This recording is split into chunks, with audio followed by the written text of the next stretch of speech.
एक बार एक साधु से सम्राट बहुत प्रभावित हो गया। जापान की घटना है। जब भी सम्राट अपने घोड़े को लेकर अपने राज्य का चक्कर लगाने के लिए निकलता तो वो एक साधु को रोज देखता। वह साधु एक वृक्ष के नीचे बैठा रहता, अपनी मस्ती में मस्त, कभी बांसुरी बजाता, कभी नाचता, कभी कोई गीत गुनगुनाता और कभी चुपचाप बैठा रहता, आकाश के तारों को देखता रहता। सम्राट जब भी उसके पास से अपने घोड़े पर सवार होकर निकलता तो वहां पर एक बार जरूर रुक जाता। उस साधु को देखे बिना उससे न रहा जाता था।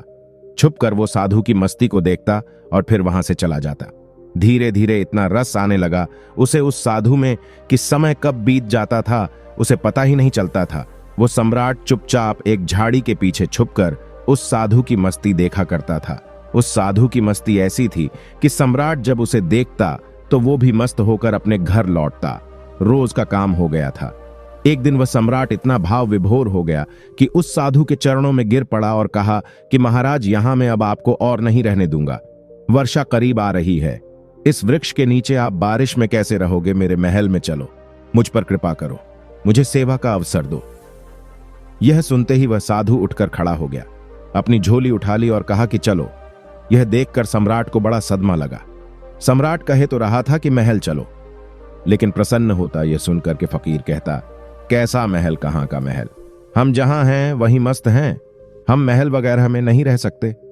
हमने तो कपड़ों का त्याग किया है। सम्राट के मन में तो यह सब सुनने की इच्छा थी। अगर साधु ने ऐसा कहा होता तो सम्राट उसके पैरों पर गिरकर कुछ और विनती कर लेता, लेकिन साधु तो तुरंत चलने को तैयार हो गया।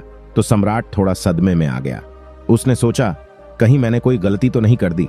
इस आदमी ने मेरे साथ कोई चालबाजी तो नहीं कि ये कोई महल में घुसने की तरकीब तो नहीं लगा रहा कि यहां पर बैठकर बांसुरी बजाता रहा और कहीं इसका बांसुरी बजाना, मस्ती में नाचना, ये मुझे फंसाने के लिए कोई तरकीब तो नहीं है?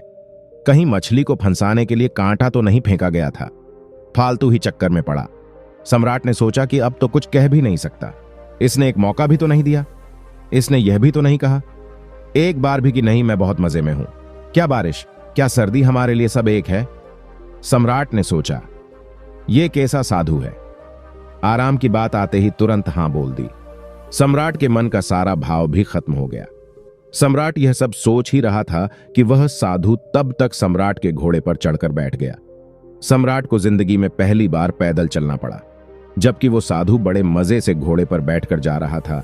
सम्राट के दिल को बड़ी चोट लगी कि यह तो मैंने बड़ी जल्दबाजी कर दी, बहुत बड़ी गलती हो गई। लेकिन सम्राट अब अपनी बात से पलट भी नहीं सकता था, क्योंकि वह अपने वचन का पक्का था। सम्राट ने सोचा कि यह भी महल में पड़ा रहेगा, इतने लोग तो पड़े हैं, यह भी पड़ा रहेगा तो क्या फर्क होगा। लेकिन सम्राट के मन में उस साधु के लिए सम्मान खत्म हो चुका था। साधु तो महल में जाकर रहने लगा, पर सम्राट को दिन प्रतिदिन कष्ट बढ़ने लगा, क्योंकि साधु ऐसी मस्ती में रहता था। जब यही साधु उस वृक्ष के नीचे मस्त रहता था तो सम्राट के मन में उसके लिए आदर पैदा हो गया था कि एक ऐसा गजब का त्यागी है।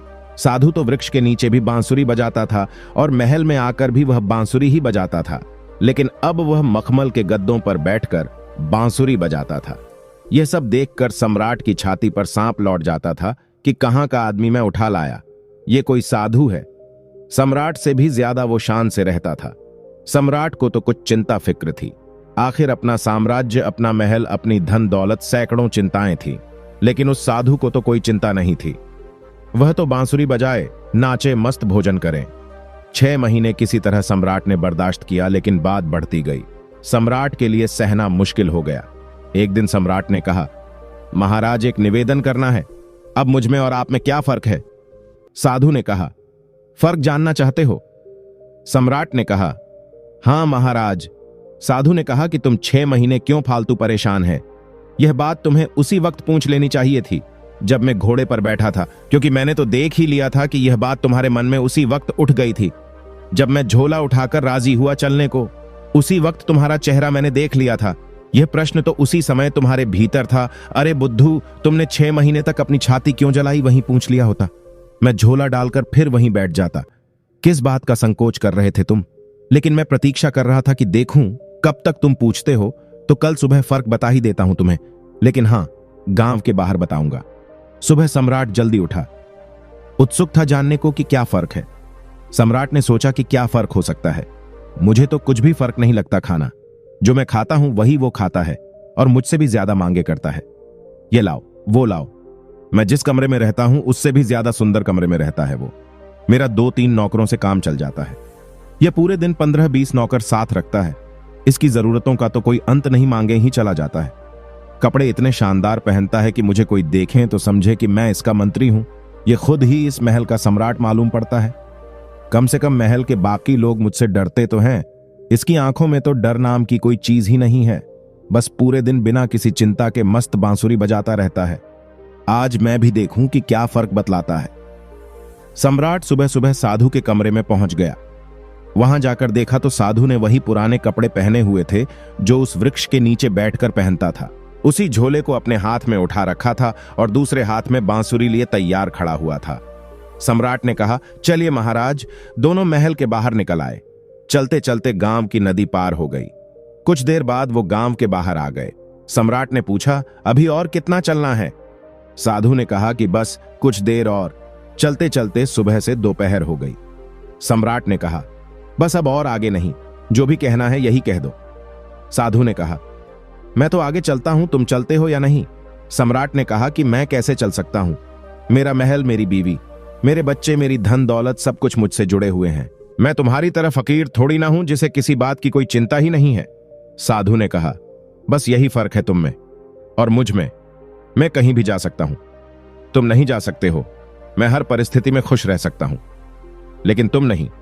जब मैं उस वृक्ष के नीचे रहता था तब भी मस्ती से रहता था और अपनी जिंदगी के एक एक पल को जीता था।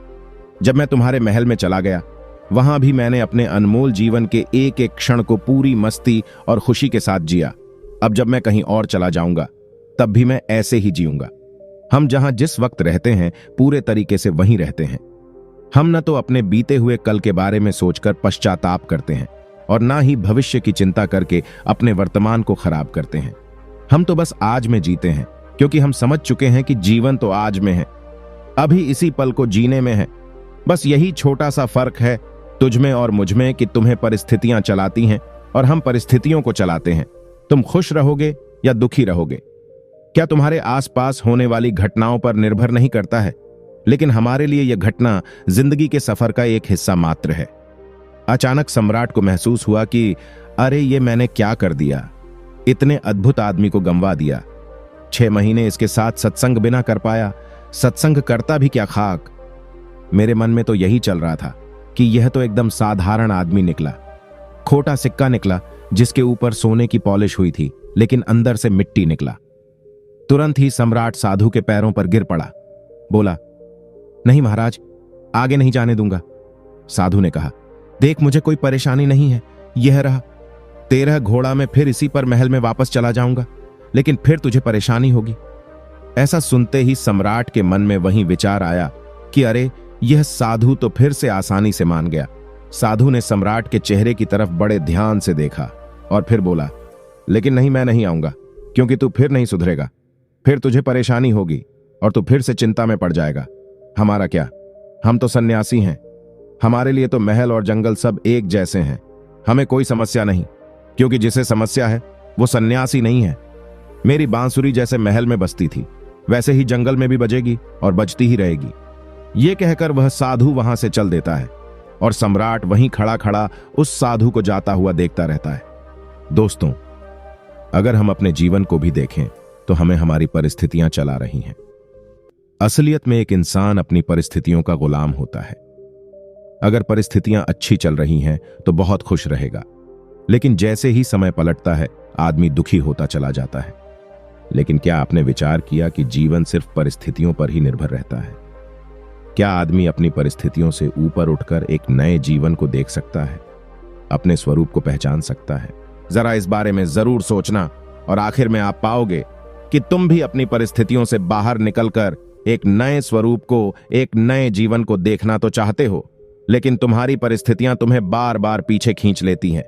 तुम परिस्थितियों के गुलाम हो चुके हो, तो कोई तो ऐसा रास्ता होगा जो हमें उन परिस्थितियों से बाहर निकालकर एक परमानंद वाले जीवन से साक्षात्कार करा दे। ऐसा कौन सा तरीका है?